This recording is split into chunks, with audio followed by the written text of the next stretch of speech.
Hi friends! இன்னைக்கு நம்ம மாடி தோட்டத்தில எல்லோ கலர் 7 டேஸ் ரோஸ் பூத்திருக்குங்க. இது நெறைய பூக்குங்க. 7 டேஸ் எல்லாமே நெறைய பூக்கக்கூடியது. இது லெமன் எல்லோ கலர்ல இருக்கும். அழகா இருக்கும். நல்லா விரியுங்க. பெருசு பெருசா பூக்கும்.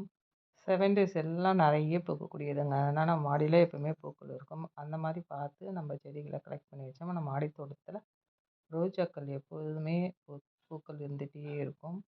அப்படிதான் இந்த 7 டேஸு. நம்மகிட்ட ஆம் கிரீம் கலர் ஒண்ணு, எல்லோ கலர் ஒண்ணு, பிங்க் கலர் ஒண்ணு 3 வகை இருக்குதுங்க. ரோஜாக்கள் இப்ப நல்ல சீசன்ங்க. இந்த டைம்ல நம்ம கொஞ்சம் அடி உரமும், மேல் உரமும் ஸ்ப்ரே பண்ணணும். அடி உரம் எப்சம் சாறு, சீவீடு இந்த மாரி ஐட்டங்கள் அடி உரமாவே குடுத்தாவே போதும். கெம்மு, எக்ஸோடஸ் இந்த மாரி ஸ்ப்ரேவாவும் குடுத்தீங்கன்னா, பூச்சி தாக்குதல் இல்லாம இந்த மாரி பூக்கள் ஹெல்த்தியா நம்ம அறுவடை எடுக்கலாம்.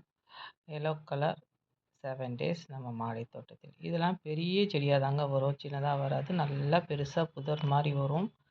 வைக்கும்போதே ஒரு 10லேருந்து 20 மொட்டுக்கள் நம்மளுக்கு வைக்கும். சூப்பரா நம்மளுக்கு அறுவடை மாடி தோட்டத்தில எப்பவுமே பூக்கள் இருக்கும். இதெல்லாம் ஒரு நாட்டு வெரைட்டீஸ் மாரிங்க. ஹைபிரிட் கிடையாது. நாட்டு வெரைட்டீஸ் மாரி.